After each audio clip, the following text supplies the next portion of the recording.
there's this emerging concept of woke capitalism or stakeholder capitalism that I think we need to be thoughtfully critical of. This idea that large corporations should be making definitive determinations and forcing those implementations on the country using their power, and that governments can push corporations to push woke ideas or in any event, particular views of the common good that arise not through free democratic deliberation, but that come about because of pressure from corporate interests. And we see the government's fondness for this kind of woke corporatism approach, where they try to pressure companies to align with and push their views on various issues. Again, now this bill, Bill C-27, it could have mirrored the language from the Conservative Party policy declaration.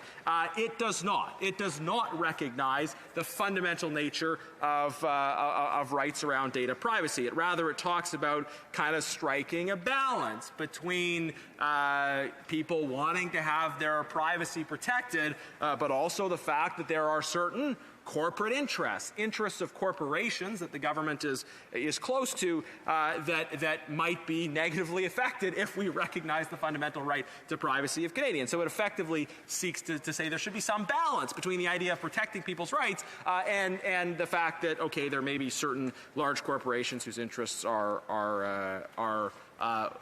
involved in or would be negatively affected by recognizing the privacy rights of Canadians. Now, in particular, though, although the bill speaks about a balance at a general level, it is so, to borrow a word from a member opposite, is so flexible that it creates space that you could effectively drive a truck through, and so many different exceptions and exemptions that it's not really effectively protecting the privacy rights of Canadians. A member opposite in the speech just given said that this is a flexible framework. The bill is flexible.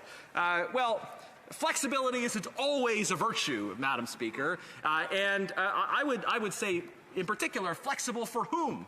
Who is doing the flexing? Who is the one that is able to bend the bill back and forth to their own will and their own interest? And I would suggest to you that the flexing here is not being done by the individual who's supposed to own their own data. The flexing is being done by these corporate interests that the government is close to. So even if you believe that this should be a balanced approach, it is not a balanced approach. It is a highly, quote-unquote, flexible approach in which the bending and twisting is done by the particular interest that this government has been and always, I suspect, will be close to until we're able to have a new government in this country that respects fundamental rights, that respects privacy, and that believes in a free, competitive market in which businesses compete instead of where particular corporate friends of the government are protected.